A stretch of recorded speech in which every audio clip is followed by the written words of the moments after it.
Machine. Hi there, it's Claire here, and welcome to Hot Pod Time Machine. This is the podcast where we discuss a decision from our past which changed the trajectory of our future. And I'm very happy to welcome very special guest, friend of mine, it's Scarlet Page. Hi, Scarlet, how are you doing? Great. Yeah, I'm really good, thank you. Hey, surviving the heat? Just about. It's quite cool in here in my little office space. Yeah. Okay, well, I might get more glazed as time gets on. Just don't be perturbed by how shiny I become over the next 40 minutes or so. So, Scarlett, when I asked you to be on the podcast and it was about a decision from our past that changed our future, before telling us first what you decided, what kind of decisions were going through your mind? Because we make micro and macro decisions every single day. Every single day. So what was going through your head? So for me, like whenever I'm asked to pin something down to just one, I find it near impossible. So I've, been thinking of lots of different options and then thinking, well, what's the most interesting? Because then you start sort of over analyzing and over criticizing. And, if you would say, what's your favorite band? What's your favorite movie? Just can't do it. Yeah. So I have had just to go, okay, we're going to talk about this today. And it's, it is a big moment where things did take a change. So we could do many of these, couldn't we? But this is today's one. Okay. So what was the decision that you made? So when I started assisting as a photographer, and that was in the sort of mid 90s, so a long time ago, and I knew that I wanted to start doing a bit more on my own, but I didn't have huge amounts of confidence. I mean,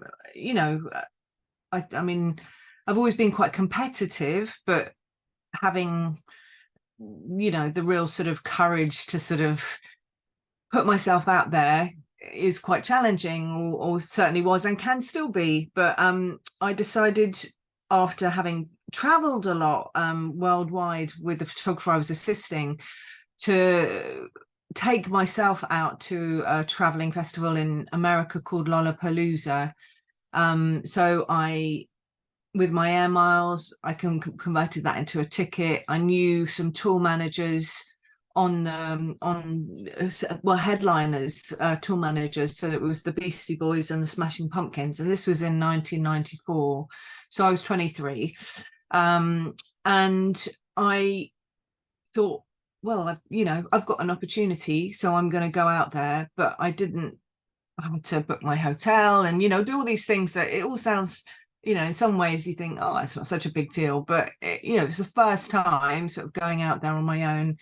And I, was again quite like, oh, is it, hello, I've arrived, but no one cares because they're all doing their thing and, trying to get lifts down to sites and everything. So it's the Beastie Boys and the Smashing Pumpkins. And basically I was given, because I knew them and knew their tour managers, an access all area pass. So do with that what you will. So it was really, I had to make the most of that situation. And I was scared, and there'd be like the breeders doing interviews, and I'd try and sneak some shots while they were talking, to a journalist, or, like a filmed one to MTV or something. And I got a few decent shots, but then I would ask, oh, it'd be great. Could I take a picture of the breeders maybe like tomorrow?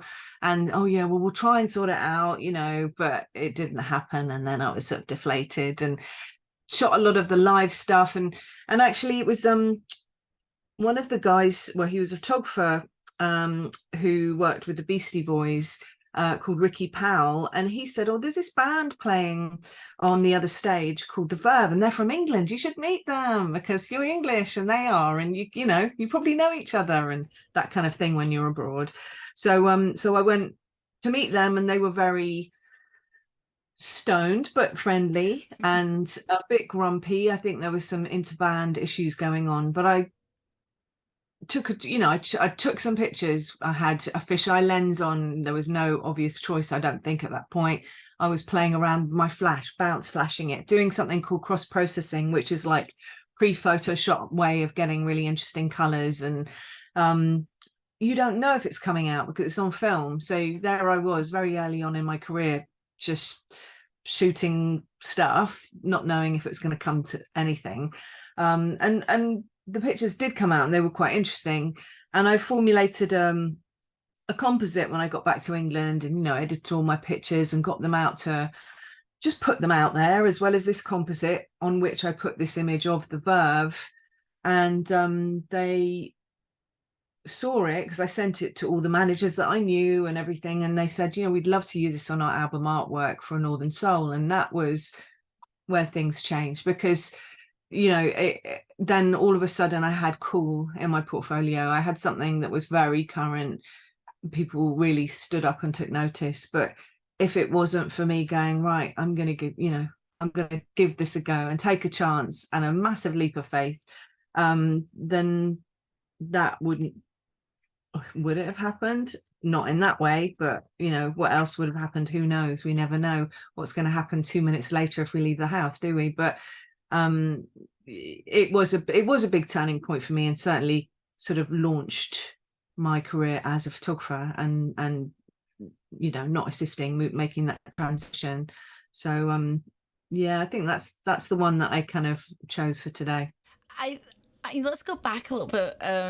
You know, you said you were 23 years old, you know, Yeah. and we didn't have smartphones and things like that back in the 90s. You know, you're just going out there and you're having to learn in a completely different way. Like you said, you weren't very confident at the time, but, you know, as a 23-year-old going to America, speaking to people, taking photos, where did that confidence come from? Did it come from your competitiveness or from your drive, your ambitious drive? Like, where did that build from? Because clearly you were confident enough.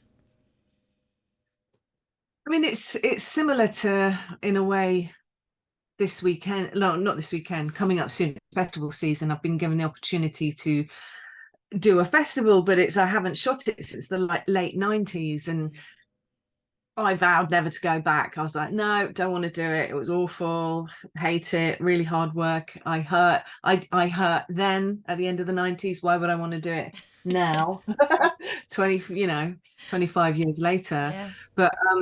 But there is something in me that goes, I've got to do it. You know, given the opportunity, and yeah, that's it. I suppose there is a bit of ambition there.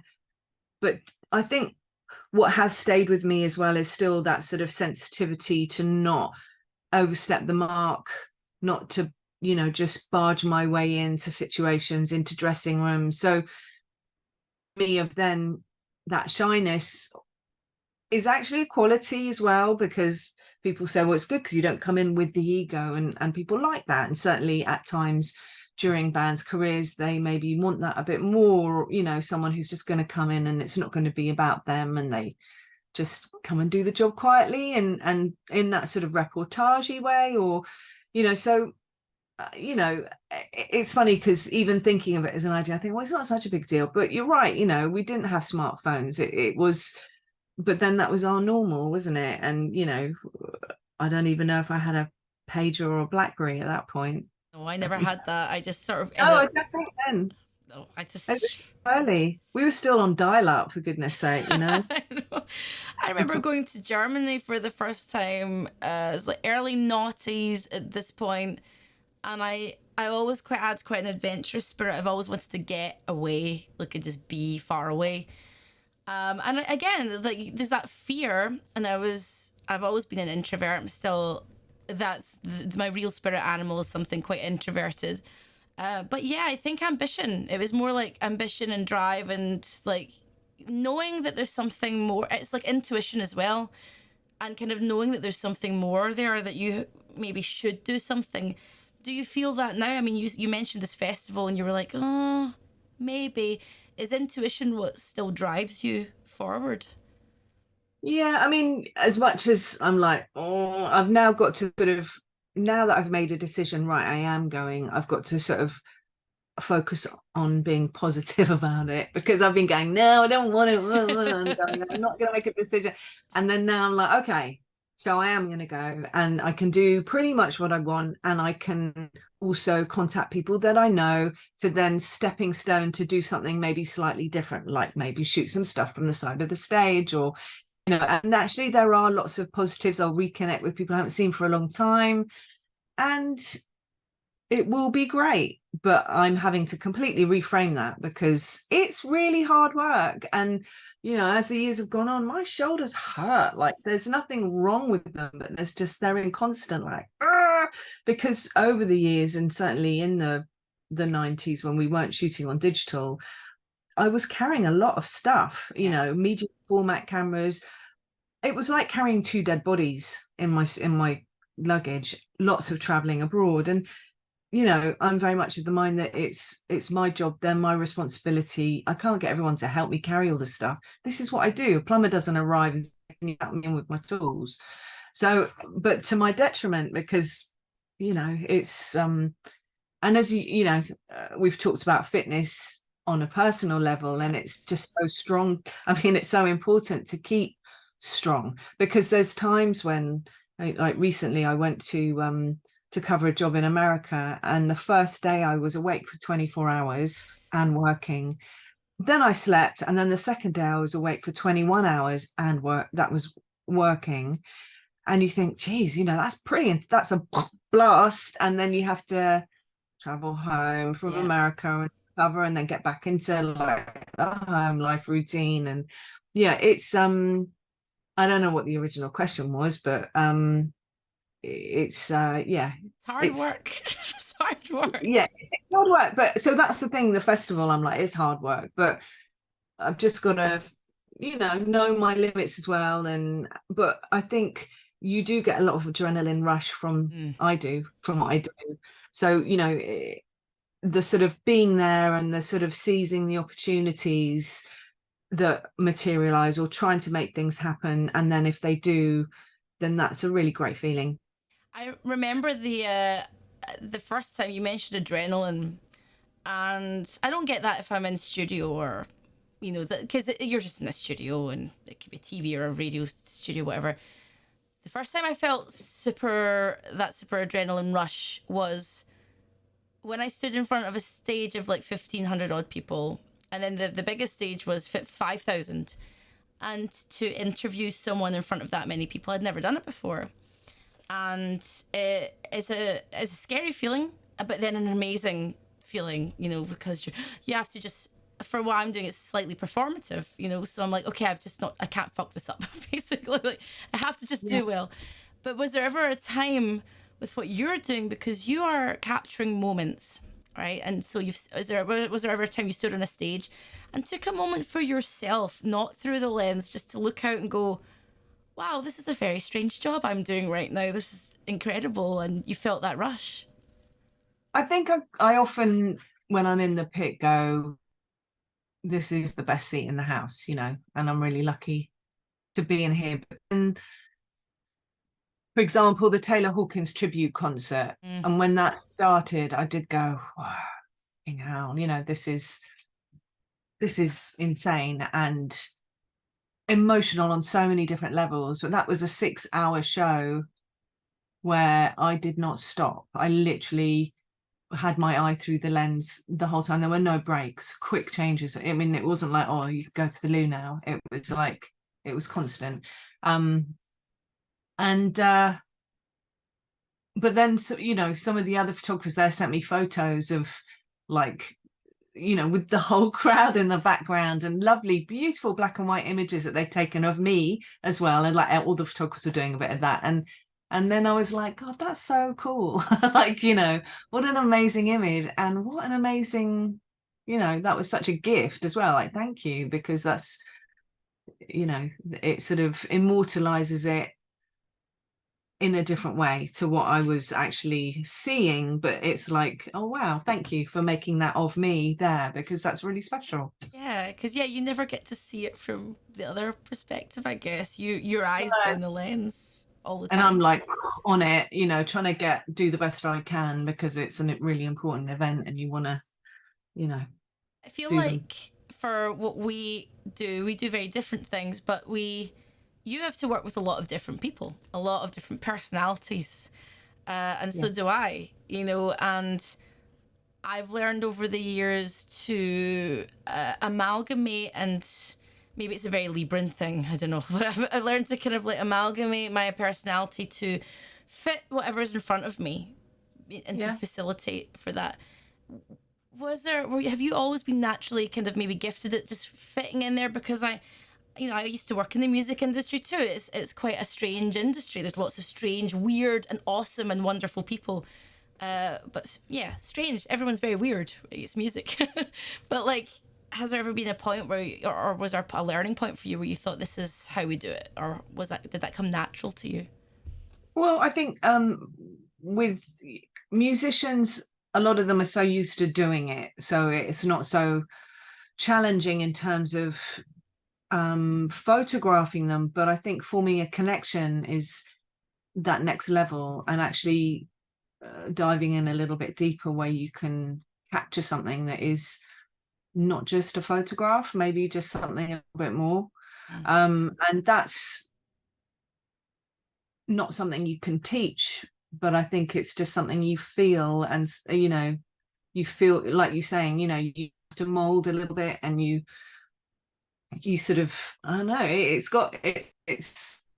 is a bit of a, you can't really explain that one, can you? You just sort of, you do it. Yeah. But it is because you're trying to connect and bring their defenses down, and sort of, yeah, because I'm interested in that. I guess it's hard to explain, but if I'm trying to bring someone's defenses down, and not in a Machiavellian way or anything like that, it's, I'm talking, and as they're talking back, I'm watching somebody's body language. I'm picking up on, they might smile when they think of a memory, and I think, oh, I'm definitely going to ask more about that. Or something that interests me that we can connect. And I imagine if we're having coffee, instead of just being formal, like, what would I say as a friend, and that's when the defenses start to get lowered. But from a visual point of view, you can't always do that. So is there something you look for, a tick, maybe something in someone's body language or a smile where you think, that's something that's unique, that's interesting? But there are sometimes when I'm shooting and I think I just have to shoot to get to the point that I know I want to get to. So it's almost like you have to, and you're going to throw those away. Yeah. But you almost have to go through that motion to get to the next stage.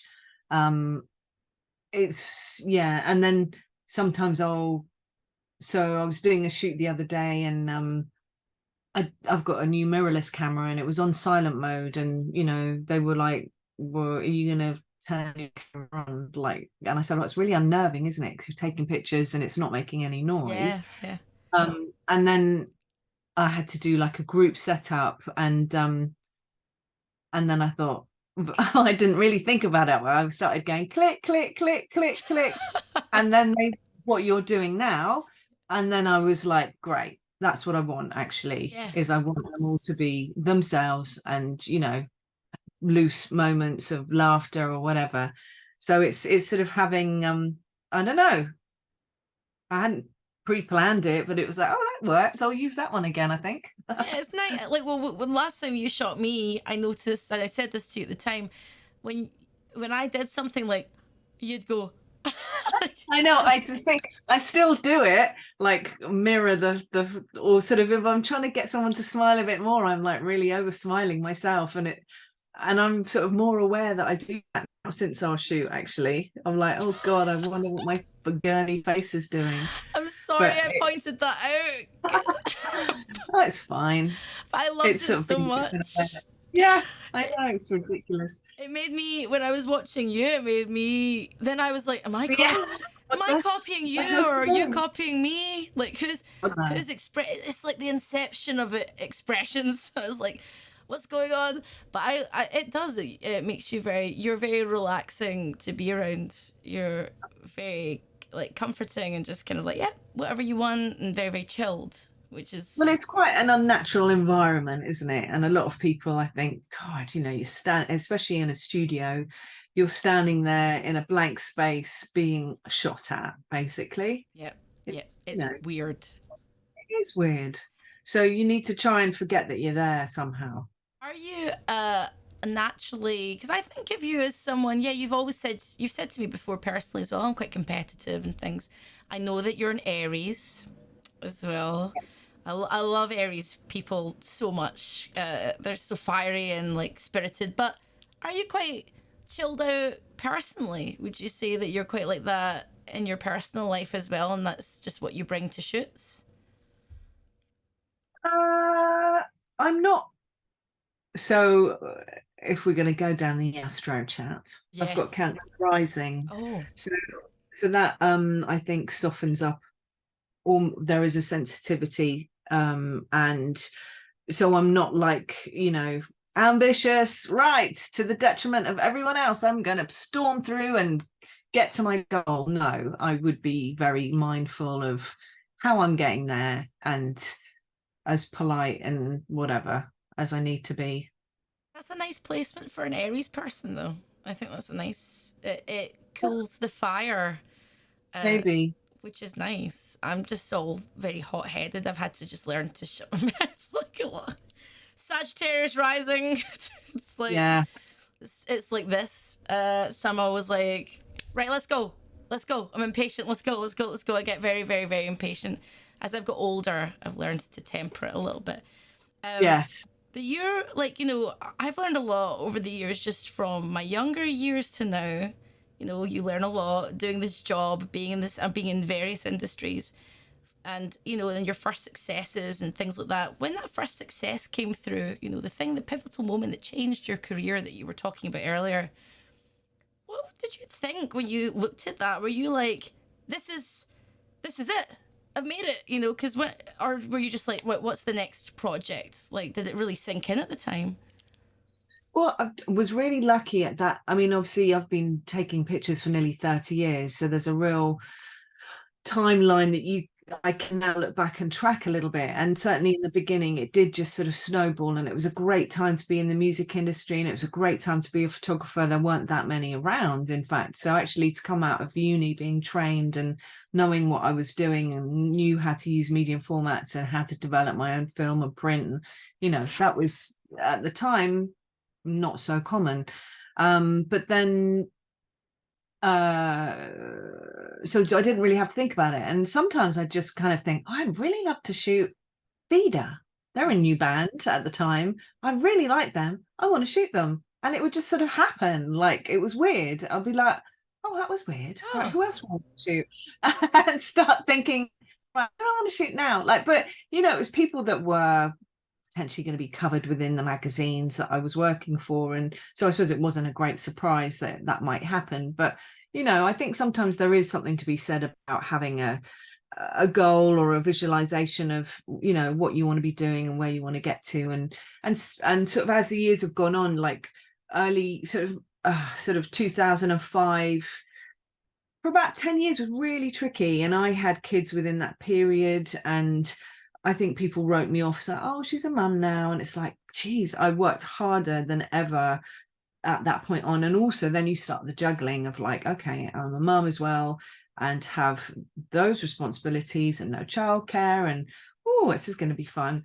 And then there was the digital revolution and the whole, like, everyone was shooting on digital cameras, and then it became more accessible, and then there's more photographers now, and it's like one of the most popular A-level subjects. And so you have to constantly be learning and moving and changing and developing, and actually lockdown for me was another pivotal change, where I kept myself very, very busy and started some new projects. And I think this is something I've always found, is that your own personal projects, and where you've got nothing to lose, to give them a go. And actually they're the things that have always come out the most interestingly all around for me. So I started doing in lockdown a sort of words behind the pictures thing, which so I talk about a picture, and I started becoming a bit more comfortable about doing video, which I wasn't at all. And I would have to edit literally seconds, like, oh god, all these pauses and all these ums, and cut it out. And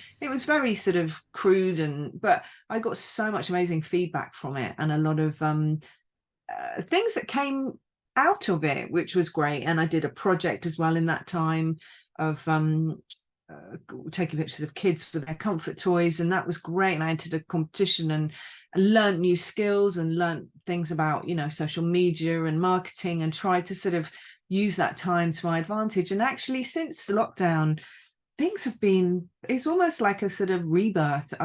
There's been so many amazing things that have happened. And, you know, even like going back to festivals that I haven't shot in all that time. And like, you know, it's all working with bands I haven't worked with for ages, but going back in and just, you know, sort of very high level bands, and also becoming a Nikon ambassador, which I'm thrilled about. I've shot on Nikon for 30 years, and I was just like, I Amazing. really love to be involved a bit more with Nikon and have that support and have, you know, contacts that I know, and I could say, you know, I really need to loan this because this is happening, and just to have that connection, and that has been a dream come true as well. And so there's, you know, it's amazing how all these little things, just by doing them and thinking about them, and you know, keeping up that hardworking ethos that I've always had, it's been really tough. There's been times when I thought I'm gonna have to work in a supermarket and there's nothing else I can do. Literally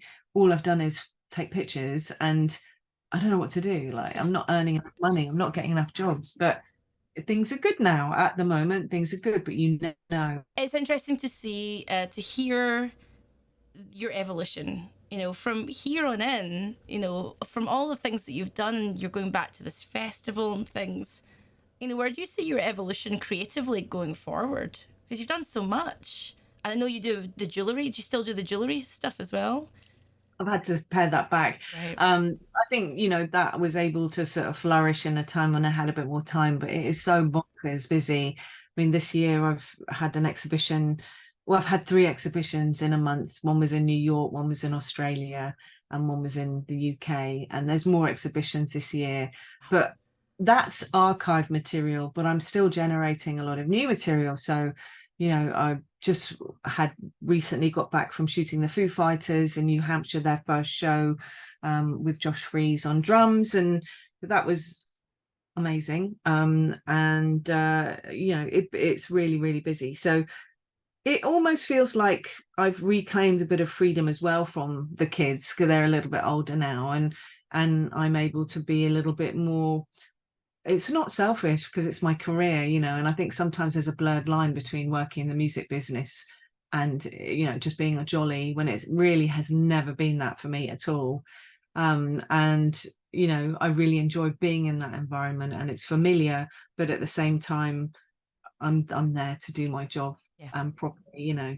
And yeah, so it is interesting, and you know, again, I'm back to that zone of like, I'm just going with the flow. But I do have plans of like, I'd like to do a book, and you know, because now it's sort of, you know, nearly 30 years I've been doing it, I think, yeah, I can justify doing one now, and it would be a real pleasure to do it. Whereas for a long time I was like, why would I do a book? But now it's like, yeah, I would do a book, because actually there are pictures that I've grown even more fond of as time has elapsed. And you look back and go, wow, that is actually a great photo, because of what it, you know, what it conjures up in your memory as well of that time. And it's really interesting. I used to, well, I should go back to it. I used to draw and do a lot of art. And I was recently, when I was doing the, you know, clearing out the flat, I found a whole bunch of sketchbooks over the years. Some from my early 20s, right up till about my mid 30s, sketchbooks, just loads and loads and loads. It's interesting to look back at them, because I look back at the earlier sketches and I go, God, that is crap. And I did art at school and everything. And then, and even making music, I listen to my old tracks and I go, God, that's terrible. And then I listen to new things and I go, oh no, I'm much more improved. And so with the later art, I look at it and I go, oh yeah, I honed that. Do you feel that about photos? Do you look back and go, God, I could have just done that a little bit better? It's so naive. What do you think? Yeah, well, actually, what's quite nice now when I'm digitizing some of my old pictures is that I can play around with them a little bit more than I could have back in the day, because I can now run them through Photoshop and like color images. I can make black and white, or I can enhance something, or I can take something away, which I don't generally like to try and keep it as organically, you know, as sort of, you know, as it was originally shot. But it's that is also quite a fun thing to be able to do. to go back in, and it's almost like remastering is the way I put it. Oh yes, but you can't do that with art. I can't go back with my pencils and start. You could do a bit with music, I guess. I can go in so and it feels like that sort of parallel of like, you know, remastering old found tracks or something. But yeah. that's interesting to like, update. You meant so. I mean, we can't talk about evolution without the old, you know, the thing that everyone's talking about, the robots taking over, AI. I watched it was an Instagram reel that came up because I often get stuck in the scroll hole, as I like to call it, on Instagram reels. And it was Billy Corgan chatting about music. I saw that. Yes. And he was quite positive, right? He was talking about how a teenager could just, you know, decide what they want to make without the process of learning it, you know. So there's positives and negatives to that. Obviously the negative is what comes from the heart and soul and experience then, you know, as opposed to going, I just want to make a synthwave track, bang, I just want to, you know, because if I'm writing music, I'm writing the lyrics, it's coming from a place, this music's coming from a place. So it was an interesting thing to see. But what do you feel like with your part of the industry and what you do?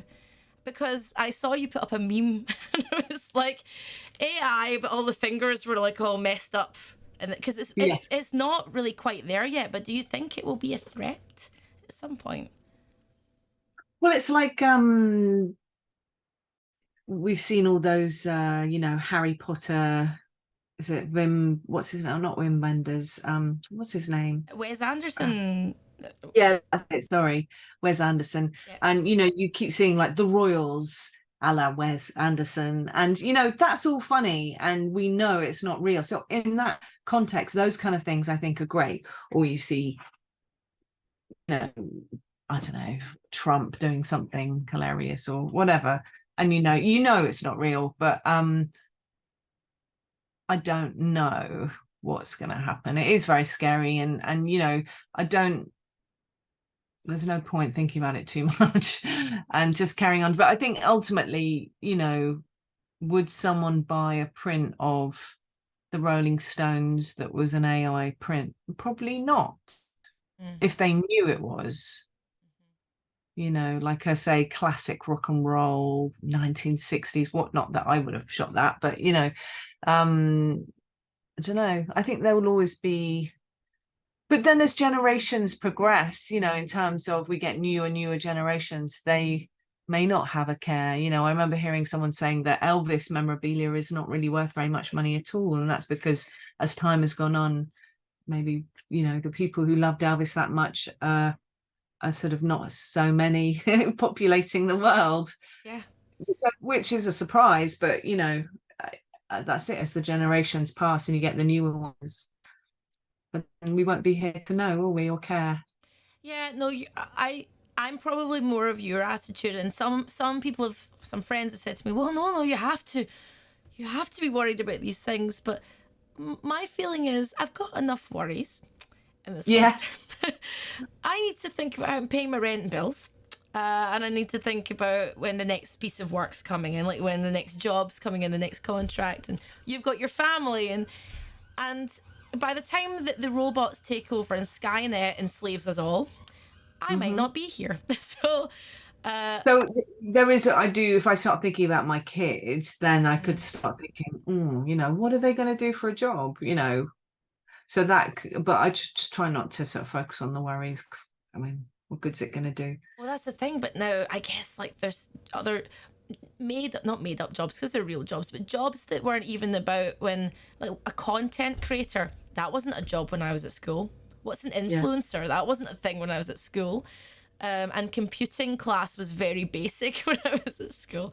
So things change, but it's nice to hear that you're just like, yeah, well, I'm just gonna do my thing and then see what happens, because it's just everybody's gone a bit mad over it and got a wee bit angry, and I think we need to be a bit happier about things. I think, you know, sometimes when we don't understand things, and then that can make us more fearful as well. And I don't understand. I haven't been able to create AI images brilliantly. but I would be interested in doing so, because I think everything has its place, and so I don't feel like I can make a proper comment on it, because I'm not educated enough,